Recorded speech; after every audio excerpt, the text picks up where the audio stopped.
I don't know what it is about Facebook and having the stupidest people on the planet on there. Because I work with the public, right?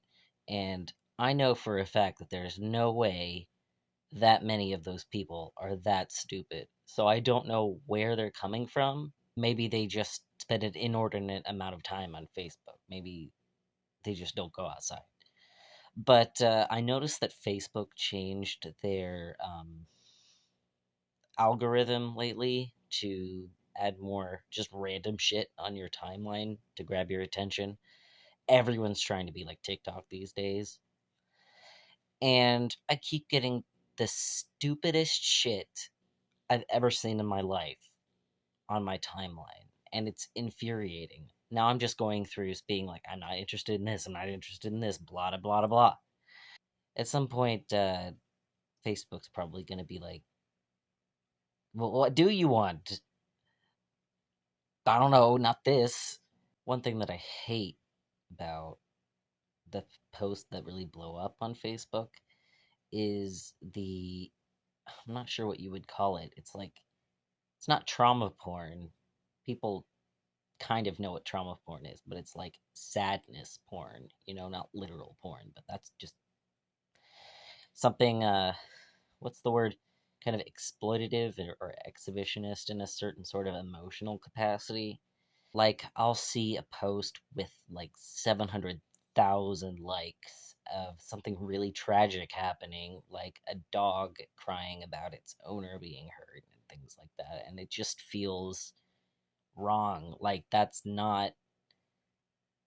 just not for us. Like, we're looking in on a phenomenon that is just not ours to consume as entertainment, as media. Like, they never stop to think, why am I watching this? Why am I feeling this way about, like, what am I getting out of this? And this is kind of at the expense of the people who are experiencing this tragedy right now, even the animals. Like, just, I don't know. When I see videos like that, I can't help but think about, if I were there instead of watching it, what if I was there? Would I still be just standing back staring, just getting a lot of emotional catharsis out of watching this, like, oh no, oh dear, I feel like that's probably the root cause of these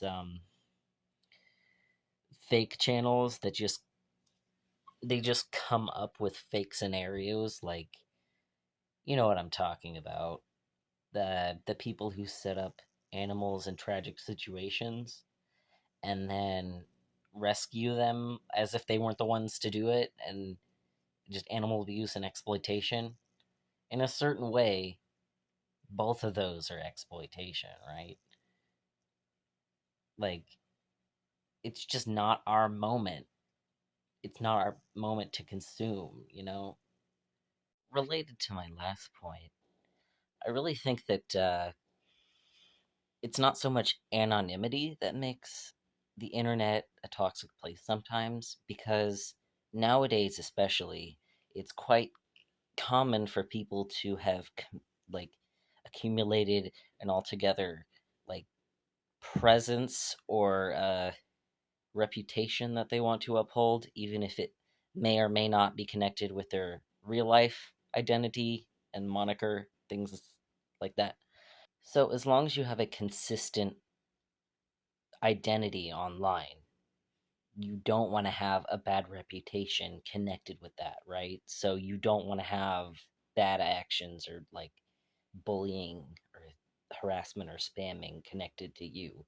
But at the same time, if you have someone that you really want to target, then there may only be certain specific situations where remaining completely anonymous, having ghost accounts connected to nothing, is even advantageous. It could even be detrimental depending on the angle and like the cyberbullying techniques that you want to employ.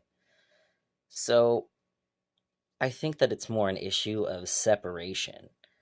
I think that when you are just reading text on a screen, it is fundamentally different from talking to someone, and even more fundamentally different still from seeing them face to face and reading their expressions and things. Some people, it just doesn't register as a human being if they're not seeing that face. They have to like actively imagine that they're talking to a face, and that just fundamentally changes so many things about many different interactions, really. But funny thing, it's actually been proven that your profile picture can have an effect on how people perceive you. I drew a really smug face and put it on my Twitter profile just because I thought that the smug face was really funny.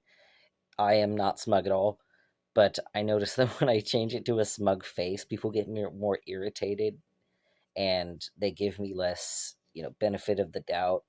It's really funny, but I think the people who can't make that separation appropriately probably have, I don't know, not very not very good emotional intelligence, however you would quantify it. I mean, I don't even believe in IQ or anything, but it's just a thought.